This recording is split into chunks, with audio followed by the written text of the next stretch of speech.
all the clicks. All right. Any second. All right, Dove and Myrna, this mic is all yours. Hi, can you hear me? Yes. And I don't see Dove. I saw him a while ago. I don't see him on the screen now, but is he there? I'm sure he just stepped away for a second. Oh, okay. All right. You don't see him either, I gather. He was there a minute ago. There he is. Okay, there you be. There you are. How are you?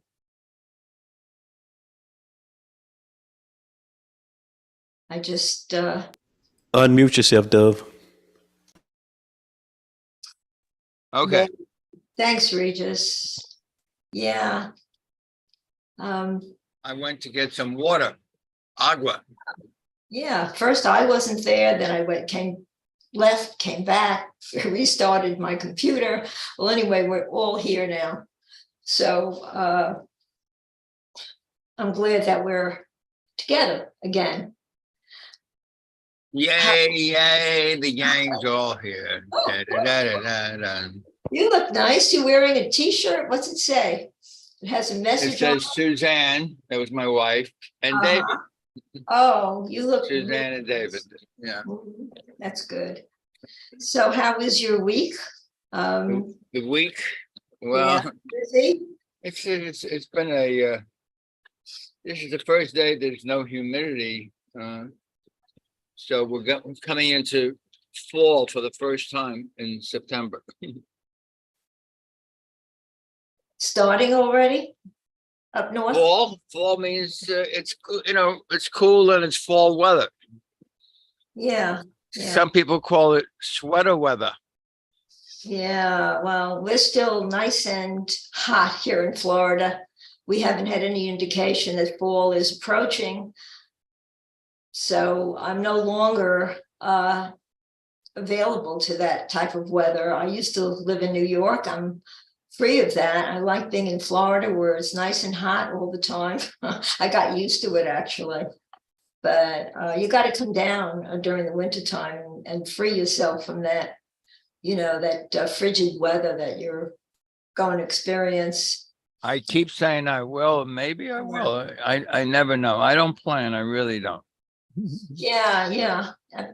Plus the fact that you're busy with your Zoom sessions. We were talking about this morning that you are, your schedule is pretty full. And it's a nice way to communicate and to keep yourself alive and well with the Course in Miracles. And I think the more we do it, the more we stay free of the egos.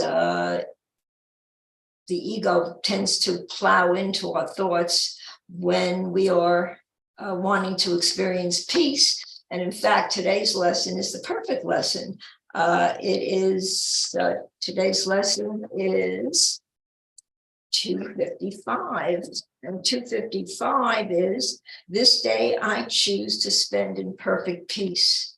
And that is something we need to choose. It doesn't just happen. It's not just something that we're going to experience unless we give it our own desire to have the peace of God.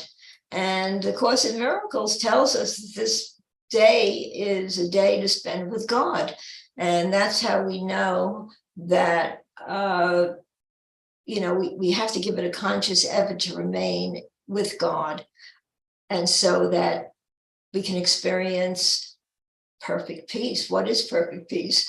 I was talking to you earlier and you said, you stay home a lot and you do the Zoom sessions. And I'm thinking, yeah, you go out and you get into car accidents. Like I got into this past week, actually.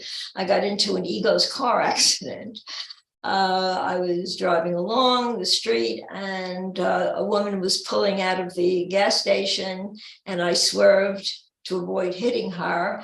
And I mean, you can't believe the damage that this woman had. I mean, the whole front, my bumper must have caught the side of her bumper and literally tore off the front of her car. I got out and I couldn't believe that my car really had no damage. I mean, a couple of scratches, you know, and it's certainly, it diverts you from peace. But of course, I looked at my car and I couldn't believe, you know, the difference between hers and mine. And yet, I have to tell you, this woman was very calm. She got out of the car. You would think that she was the one that sustained no damage. I mean, her car wasn't even drivable.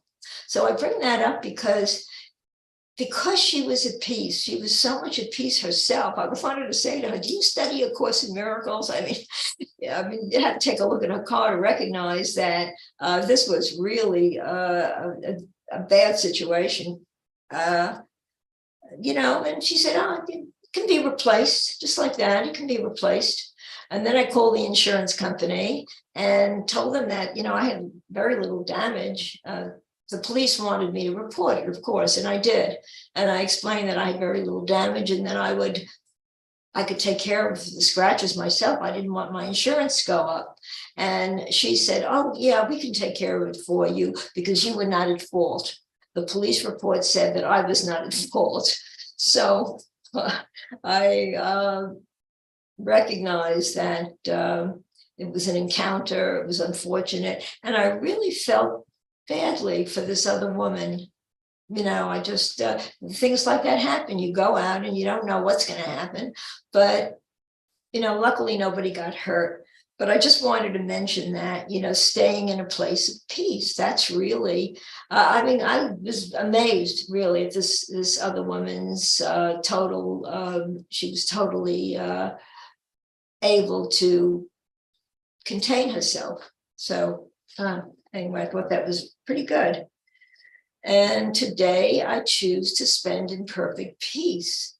In fact, lesson 34 is I could see peace instead of this. So it tells me that all through the course, even through from the earliest lessons till now, peace is something that we need to be in. We need to be in that consciousness of peace. And we listen to the ego day in and day out. The ego's intrusions are always there. We're always thinking of one thing or another.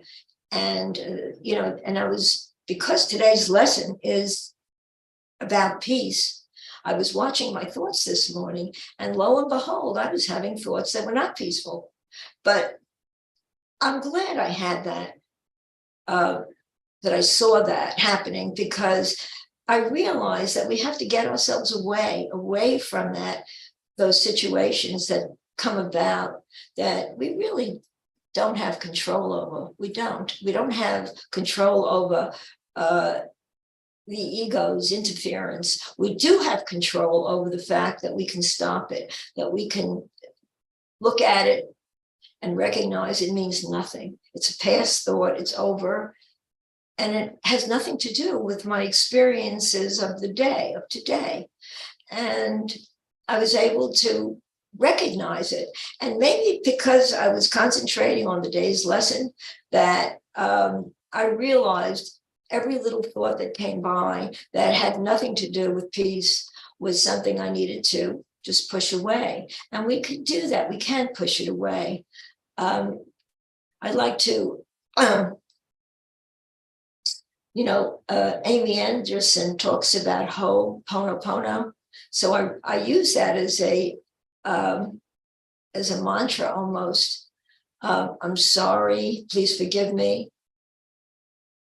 Thank you.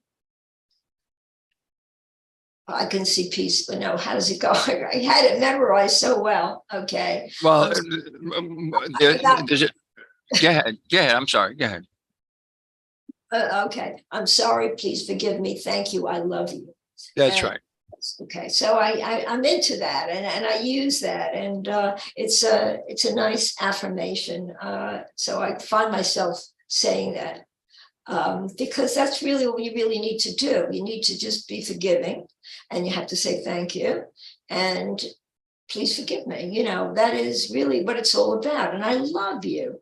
And when you can say to somebody that you love them, even to yourself, I love you, then you are in peace. And peace is the controlling factor now. The peace is the place that I want to be. And I want to experience that. And then you can feel the love. So I turn it over to you, Dove. Okay. Thank you for opening us up. The last thing you said reminded me of, I was listening this morning to Namaste Village, and we had not only do we have Vicky Papillon and brother James, but we had Scott Grace Calixtine. I don't know if you know Scott. He loves to create lyrics for songs. He just does it right in the present now, and so he's incredibly helpful lyrics. So today he came up with, I see you made a mistake and I love you. I see you made a mistake and I love you, which is exactly what you're saying. You don't look at the mistake, you look at what's real. You look at what's real is the love is real. The mistake is a mistake in perception, basically. And I did put up on the board, on the chat, maybe you can see it now. It says, and this is one of Ken Wapnick's all-time favorite sayings, which he takes from the Course, chapter 22, section 3, paragraph 6. Nothing is so blinding as the perception of form.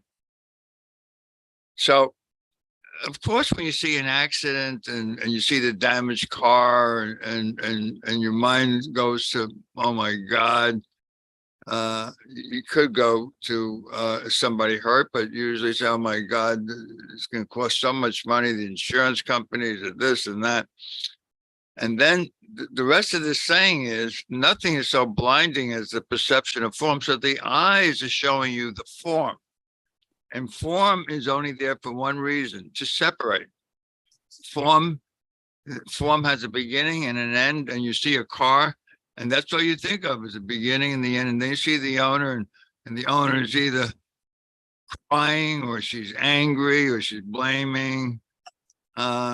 And then I thought what you were sharing about this owner who was very quiet and contained and very peaceful, spoken in very gentle tones, instead of, oh my God, how did this happen to me? Instead of, why did you do that? And none of that came up. And she said, what is the truth? It could be replaced. That's form can always be replaced. But what's real is not the form. What's real is the content. The content is the peace, is the love that's always here. So by doing that, and now you're going into one of my favorite ways of discernment. If you're into the quantitative, which is how much they're going to cost, who did it, who's at fault, that's quantitative. Someone has to pay, someone is guilty, that's quantitative. But if you're into the qualitative, you're into content, you're not into form. And the Course itself, Jesus says, this is a course in content, not in form. So form includes behavior. Form includes, so what can be said about this course? This course is not about behavior. It doesn't say that you shouldn't ever get angry. It doesn't say that you shouldn't be stressed out. It does say that it's not justified if you really want to remember the truth. Truth is content. Truth is the peace of God, which is changeless. Truth is the love of God, which is changeless, which is eternal. So I'm either into the qualitative or I'm into the quantitative. Ego is the ruler of the quantitative, which is let me see how much this is going to cost me. And spirit is in the qualitative that says nothing real happened. Nothing really happened. And I'm going to put up in the chat what it is. It's my favorite paragraph, which is paragraph from lesson 135, paragraph 18. What could you not accept if you knew that everything that happens, all those accidents, you get up in the morning, you don't know what's going to happen, you get out on the road and boom, everything that happens, all events, even those accidents, past, present, and to come, are gently planned by one whose only purpose is your good. So things happen to us because the world is a classroom. We're here to learn lessons. So this woman you're talking about, she seems to have learned the lesson that things of this world don't have the same value that a lot of people put value on it. Oh my God, it's totaled. I have to get a new car. And, what's the insurance company going to do? And, so that's when you value the things of this world. But when you realize that there's nothing here in this world that has any real value to you, what's valuable belongs to you always. What's valuable is the peace of mind, the peace of God, the love of God, that God is, and you cease to speak. No one took God away, and everything you have is given to you by God. Isn't that what lesson 50 says? I'm sustained by the love of God. So if I think that this is going to crimp my lifestyle, that's the ego. So, oh my God, my life is forever changed. Yeah, because the ego is afraid that, there's going to be some kind of a change and I won't be able to do the things I want to do anymore. It's always living in fear, living in lack. I won't have a car. I won't do this. I can't. All the negatives belongs in the ego thought system.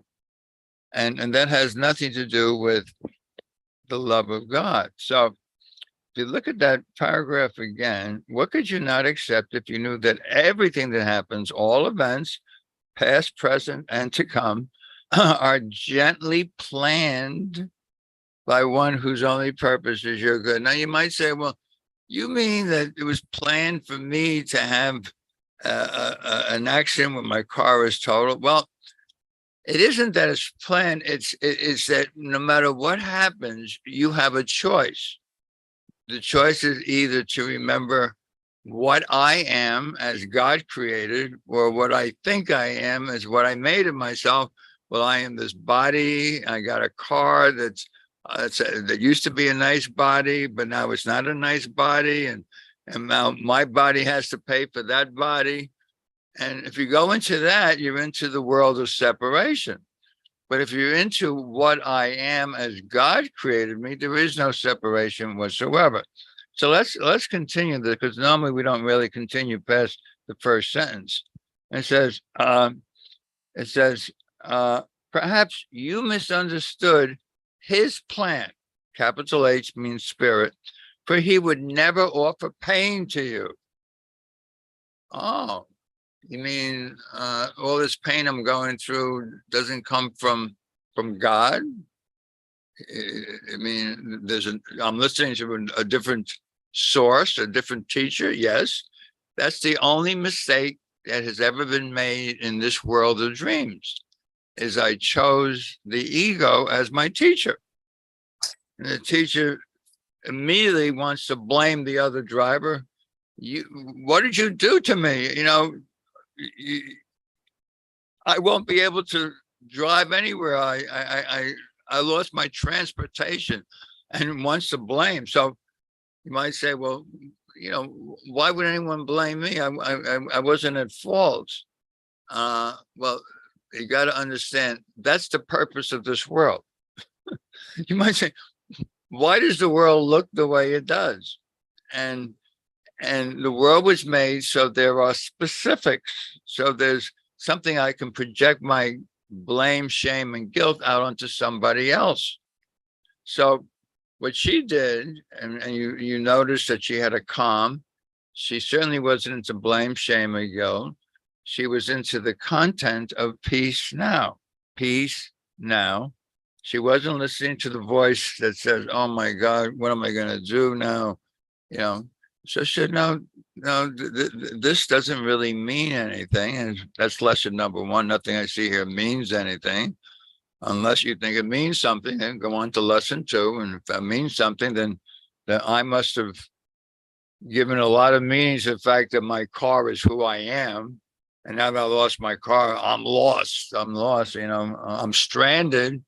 I mean, what am I going to do now? I used to have a car that took me places, and now I got to rent a car. I got to call the insurance company. I got to do all these things. No, there's no gotta. That's what the ego is telling you. You got to do this. You got to do that. No, I need do nothing to remember the peace of God. Let's just finish this up. So his plan, he would never offer pain to you, but your defenses, it was my own defenses that did this to me, to see his loving, did not let you see his loving blessing shine in every step that you ever took. While you made plans for death, another word for death is attack, war, blame, shame, guilt. That's all under the word death. He led you gently to eternal life. Eternal life is eternal peace, the peace of God. And so it isn't what happens to us in this world. It's what teacher am I listening to? And the Holy Spirit doesn't see your damaged car at all. It doesn't see your body at all. It certainly doesn't see your car at all. Holy Spirit sees you as perfect, whole, complete, nothing ever happened, smiling, and recognizing that you are exactly as God created you. I guess that's why you probably wanted to ask her, "Excuse me, do you do the Course in Miracles?"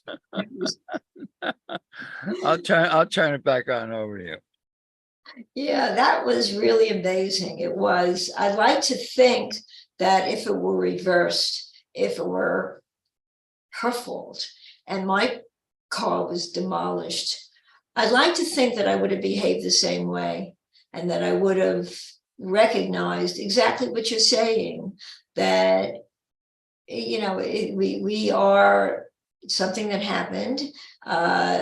Nobody likes the feeling of this. And of course, what do we think about? First thing I thought about, oh my God, my insurance. Before I even got out of my car, when I saw the damages of her car, I said, oh my God, I can imagine what my car must look like. And the first thing I thought about, okay, insurance is high enough. Here it is, it's going to go up again. When I got out and I saw that I sustained practically no damage, then I kind of was able to now look at her and really admire her calmness, her recognition that, well, it happened, nothing I can do about it. No, and she did say, thank God nobody's hurt. And that is something that she thought to say in the midst of all of this. So yeah, this was the perfect lesson for me too, recognizing that no matter what happens, you don't have to lose it. You don't have to go into a frenzy because it doesn't do anybody any good. And I just want to say, only the ego goes into a frenzy. yes. Only the ego comes out of fear. And I just put on the chat, the only mistake we can make in this world of dreams is we chose the wrong teacher. When you choose spirit says there's nothing, no one's hurt, nothing happened, everybody's whole, complete, and innocent. There's no fault. I mean, the teacher that you listen to is the one that's going to make your day peaceful or not. Back over to you. I'm sorry. Yeah, peace is a good thing, isn't it? And it certainly comes from love. And truthfully, because of her reaction, I felt love for this person. And and that, love and peace really go hand in hand. So when you're at peace, you're really feeling the love that you are given to feel. And love is, as we've said before, love is how we were created. We are, there's nothing less than that. And we're given to feel that wonderful feeling of love when nothing intrudes on that connection with you and God, and you're feeling the peace of God and the love of God. And all we need to do is ask for it. All we need to do is look for it, because it's there, it's mine. Why would we deny what is ours? Why would I desire? The more I accept what is mine, the more I can experience perfect peace. So what is mine is God's love, and therefore then I can experience perfect peace. And these course lessons are such great mind training lessons, because that's really what they are. And we sometimes need to study for a very long time until we finally say, I got it. Regis was talking earlier, just before me. And, we say we got it, I got it, yeah, or I whistle a happy tune and really just bury the fear. But how many of us really recognize it when we really have it?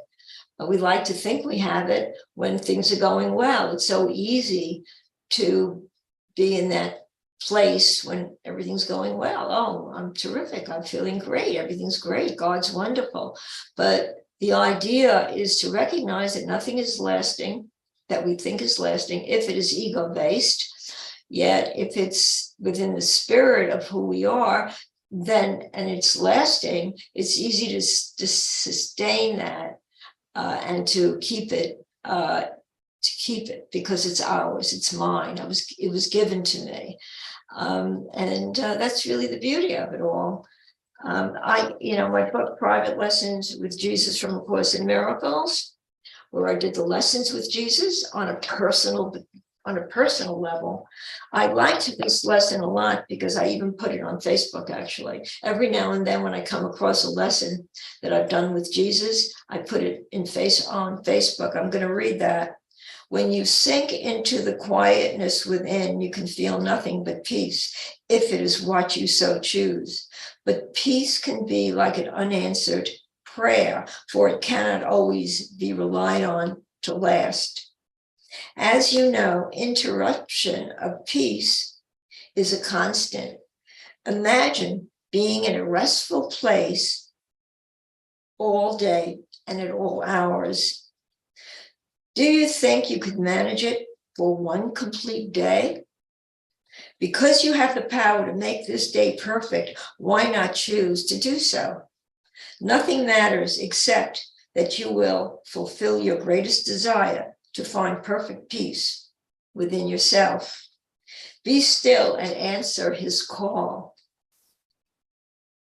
For in stillness, it can be heard. When your peace is disrupted, it is a device made by the ego to distract you from it. And so you are hearing its loud cries over the joys of peace. When this happens, let the distraction go and allow peace to be restored to you. Let your intruding thoughts melt away as peace takes its place once again. Your mind awaits it, for it yearns it. If you can spend one entire day in perfect peace, it is no longer a prayer unanswered, but one that has been answered instead. So this lesson put me in place of perfect peace, recognizing that this was what I was hearing when I was doing this lesson, explaining to me that peace is something that we get from God. And when we want peace and we think it's not coming, we think it's like an unanswered prayer. But everybody wants peace. They pray for peace, but when it's not coming, it seems that it's not available. So when we kind of put the impact of the day aside, the impact of what's happening aside, as you said, what could you not accept if you knew that everything that happens, all past events, past, present, and to come, are gently planned by one whose only purpose is your good? And that's true. God doesn't want to see us in pain. God did not plan this accident, or perhaps if it was planned, it was for my highest good. And I did get something out of this accident. I really did. I encountered another person who I swore had to be an angel. She couldn't have been a mortal human being like you and I. And perhaps this accident was planned between me and her so that I could have that exchange, so that I can get that feeling of love that I was feeling instead of devastation. So, whether it was planned, how, I really don't know. But it was something that I think I learned from, knowing never to really go into recognize the ego's frenzy when it comes about. Like you said before, the frenzy is of the ego. It's not at all within our the spirit of who we are. And the spirit of who I am is the spirit that's given me. It's given me because I share it. I share it with God. God shares it with me. So within that place of stillness, peace, where we allow God to enter, is where we find it. And then it's lasting. But we have to go back to it. Yes, we can divert ourselves from it. We can have a moment, and it's okay. It is the ego's desire not to be peaceful. So when we realize that, we are buying into a thought system that is not real anyway, because it's not of God, it's not lasting. All that is lasting is the wholeness and the truth of who we are. And what's truth? Truth is knowing. Truth is a fact. The fact that we are a part of God. There's no denying that. I'm so happy that I feel that love of God, and that's because I allow it. I want it. It's a far cry from the depressed person that I was many years ago to the person I am that doesn't need to go into depression, because I have the knowledge of the love of God. And therein lies the peace of God, right there.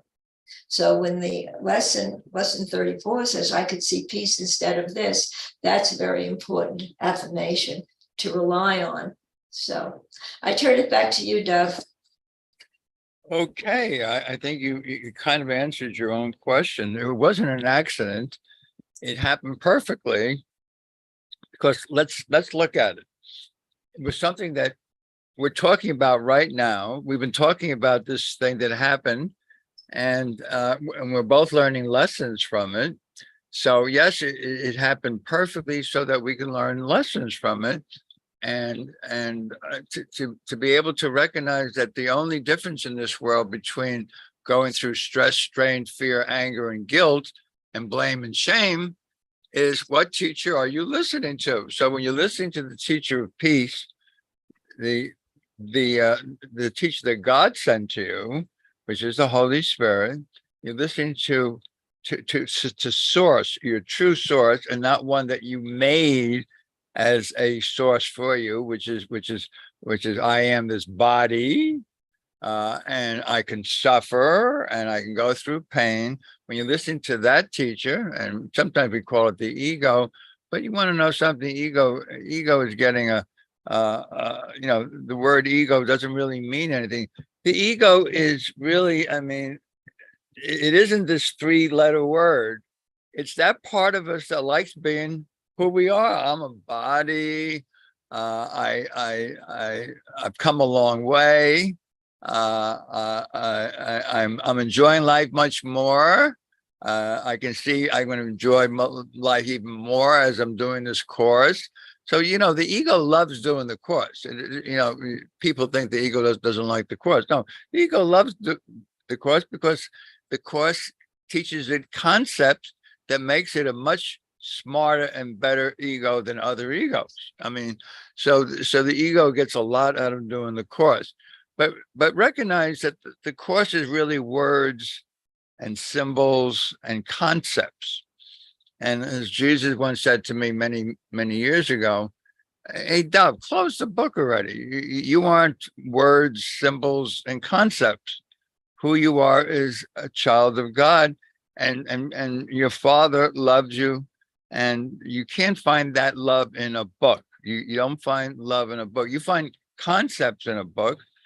In fact, in the last chapter, chapter 31, section 5, is called Self-Concept versus Self. It actually says that salvation, and remember, only salvation can be said to cure. It tells you that in lesson 139. Only salvation can be said to cure. It says salvation can be said to be an escape from all concepts. So while I'm talking and listening to my conceptual mind, and that's what the ego's mind is, it's a conceptual mind. It loves to digest new concepts and say, oh, now I understand it. I don't understand that concept.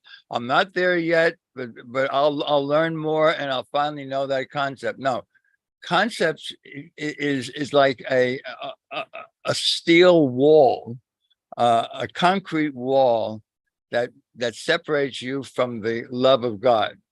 Nothing can separate you from the love of God, but if you believe in concepts, you are separated already, which is pretty much why right at the very top of the page of the chat I posted this morning when we first started, there's nothing so blinding as the perception of form. The form is concepts. A car is a concept, a body is a concept, a broken body is a concept, a body that's not broken is a concept. And then it says, for sight of form means understanding has been obscured. So, I heard that this morning. I was listening to Malcolm Taylor, who teaches at 9:30 in the morning here, and I'm so happy that Malcolm he used to teach here many years ago, and he came back and said, I want to teach again. And as Lynn says, yes, all the cows come back to the pasture because there's something here. There's a way to begin to listen to spirit and develop trust that everything is being given to you. So Malcolm was talking this morning, and he kind of, even though I didn't mention this thing to him, I hadn't even spoken to him, but he actually said, the things of this world kind of obscure me from the truth. And he said, I opened up the book this morning randomly, and it opened up to lesson 165. And I opened it up to 165 when he said so. And this is what he read. Let not my mind deny the thought of God. That's the name of the lesson 165. Wow. Let not my mind deny the thought of God. And by the way, that word deny and denial, for me personally, has a lot of meaning, because in the last unanswered question, and I always like whenever Jesus uses the word only or last, he wants you to listen. In the last unanswered question, he starts off on chapter 21, section 7, in the first sentence. And I've said this probably 100 times in this room, maybe not on Zoom but let's say it right now. It says, do you not see that all of your suffering, that means 100% of all your pain, hurts, and suffering, all the things that you're afraid of, comes from your belief that you, the Son of God, is powerless? He's laughing. He's laughing at, yeah, I pretend to be this body, this weak body that can be hurt and killed. I got to defend myself. I got to protect myself because something terrible could happen to me, and I have to live in fear. I have to listen to this voice that tells me what to do and what not to do, and who to stay away from, and so I'm listening to this crazy voice. But if I don't do it, I could die. I don't want to die. So all of that is contained in the first sentence. And then chapter 21, section 7 goes on for a couple of pages, but he gets down to, he said, do you know what the last unanswered question is? I'm saying, my God, he's going to tell me what the last unanswered question is. And gets down to it. He says, it's not, do I want to be, the king of my own universe? And that's ridiculous. That's not what you really want.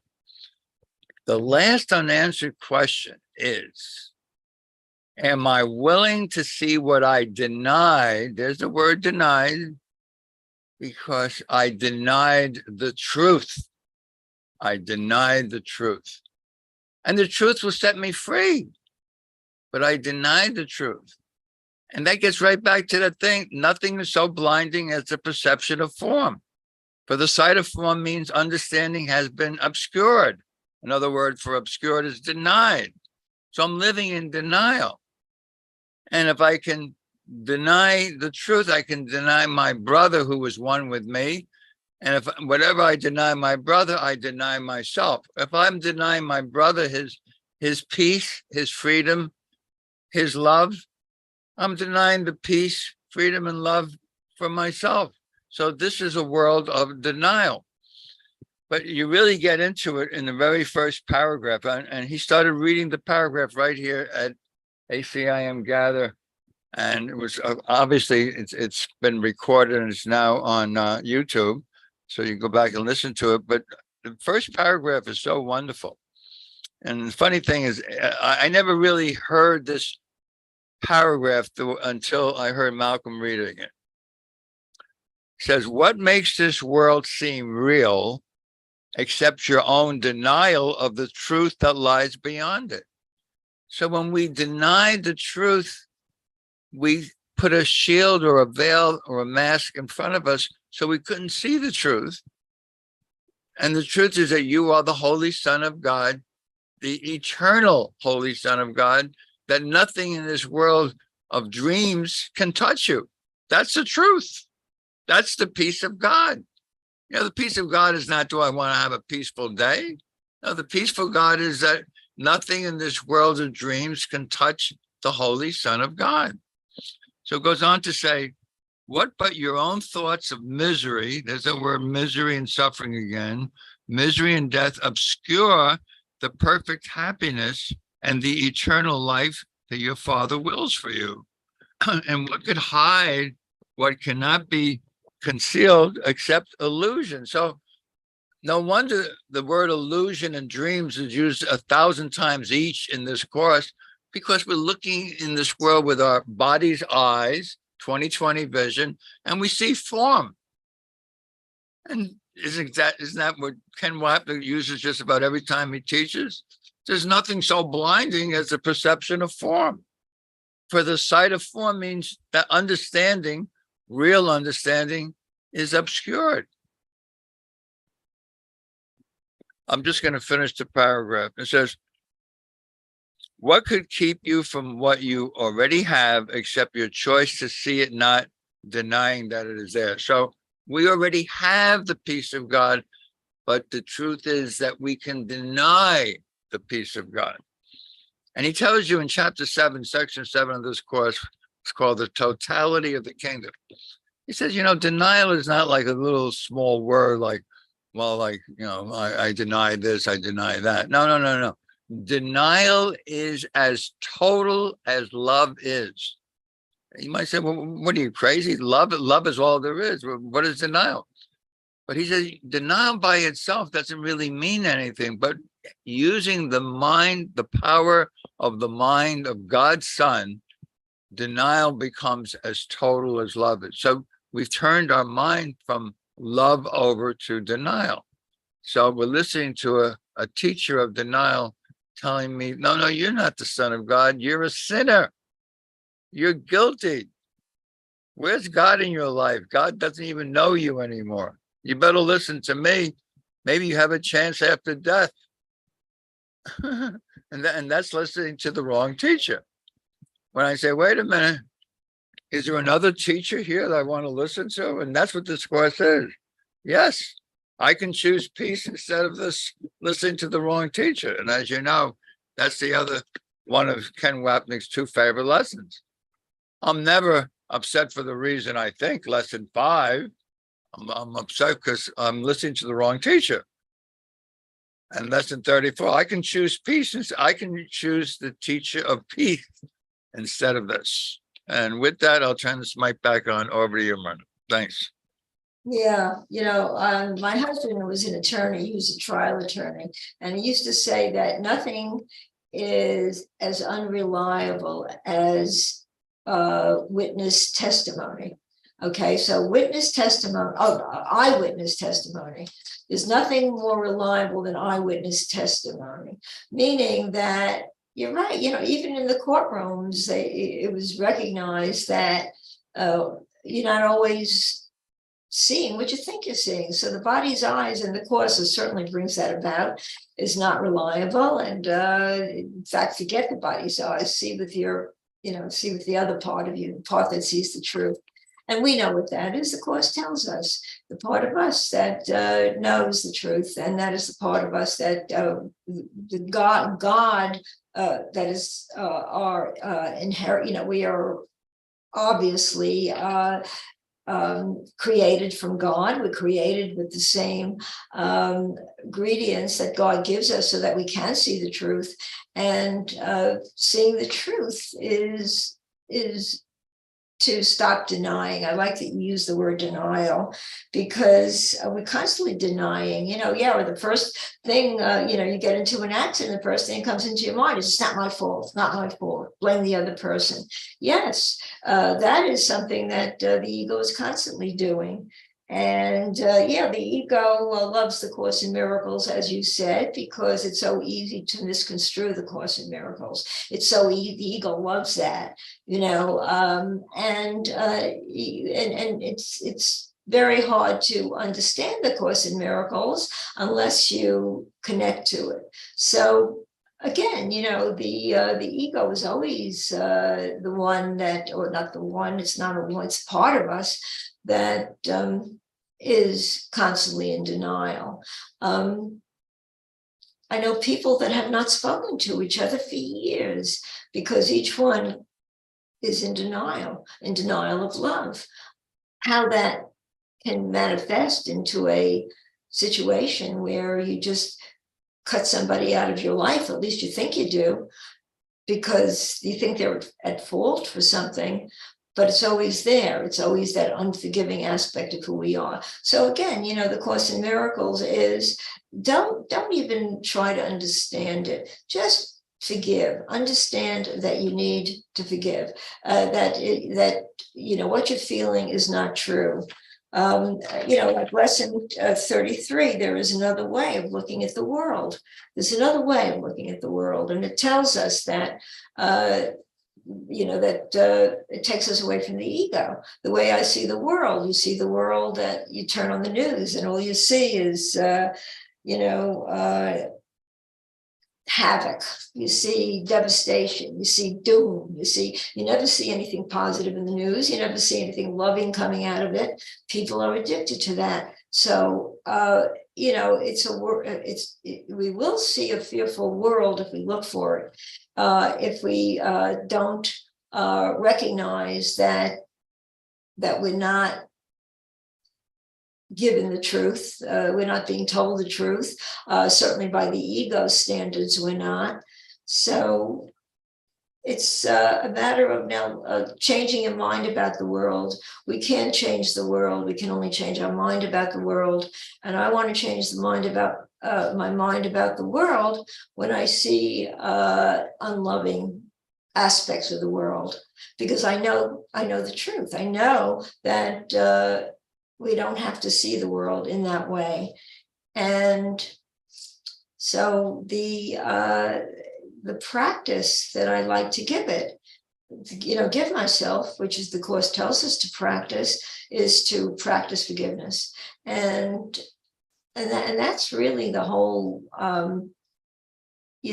that's really the whole crux of it. If you can be completely forgiving, then you can experience peace. Because what is lack of peace? But it's lack of forgiveness, it's lack of love.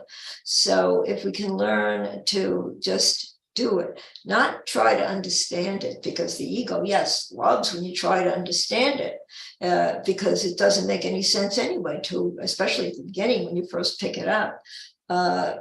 When I say pick it up, I mean pick up the Course in Miracles. Sometimes you really, by going through the Course in Miracles many times over, as I have, because I've been with it since 1990, then you begin to really then absorb what it's telling you. So it's a matter of wanting the peace of God, accepting the peace of God because it's inherently ours, and then to extend that peace. And it's really not a difficult course to understand, even though it's filled with so many pages, because it says the same thing over and over and over again in different ways. And maybe then we get it. So the Course in Miracles is a miracle. We're entitled to miracles. It tells us that.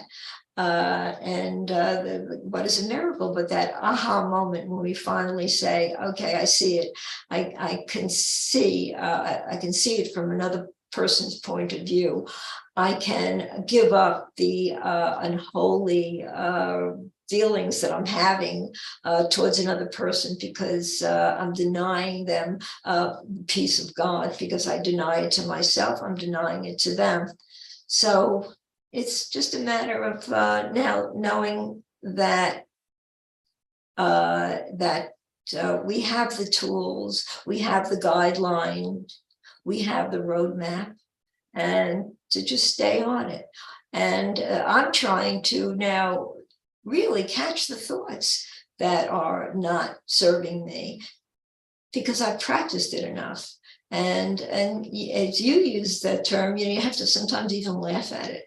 Why would have thought that something happened 30 years ago, an argument that I had with somebody 30 years ago, and I'm sort of gnawing at them because of what they said. I mean, that happens.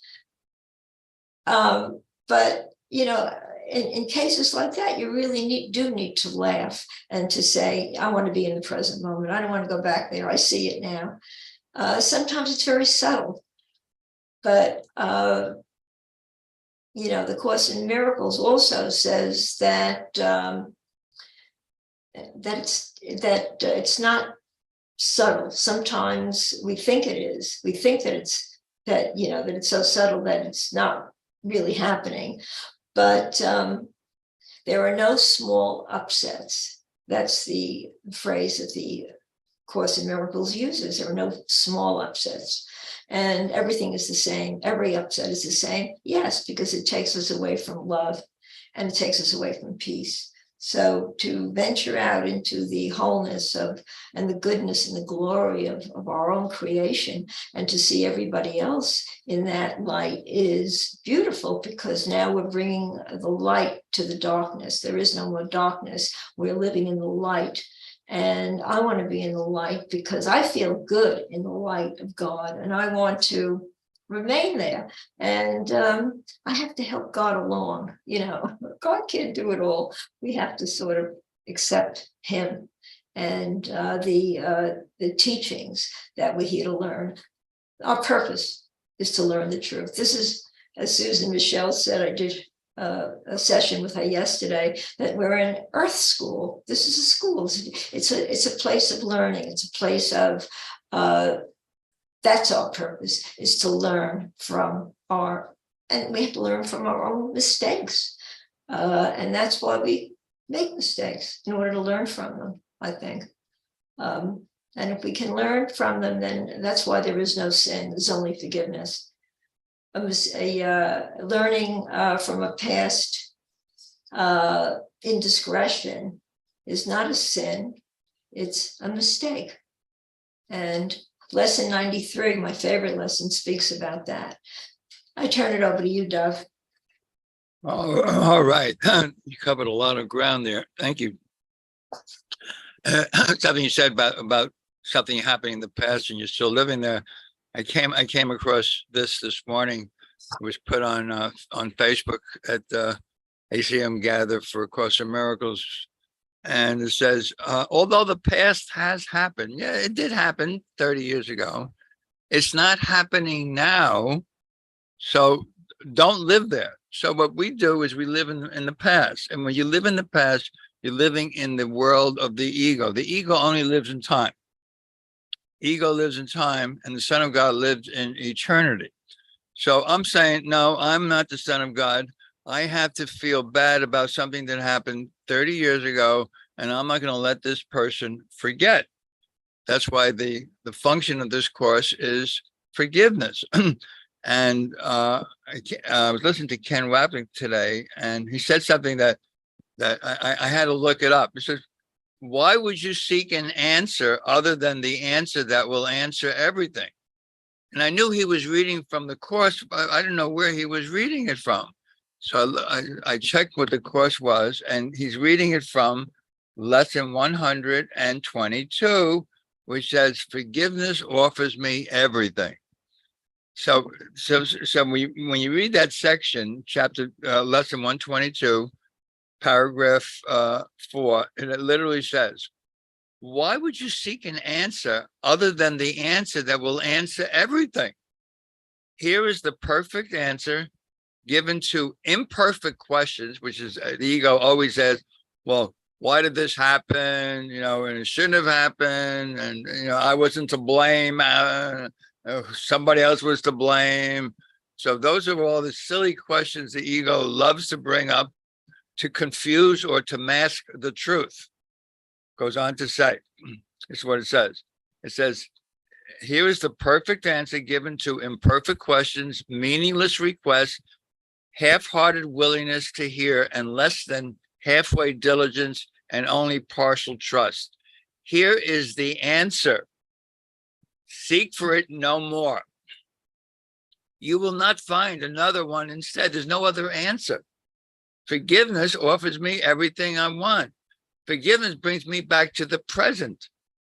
And as Oprah Winfrey said, she said, the first time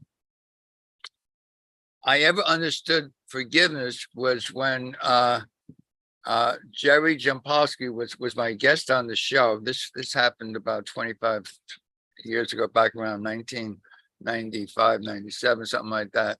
And she says, well, Jerry, can you tell me what forgiveness is? He says, yeah, forgiveness is telling you that the past is over and there's nothing that you can do to change the past. So now I know what forgiveness is. You can't change anything. The only thing you can do is be here now. The past is over. It can touch me not.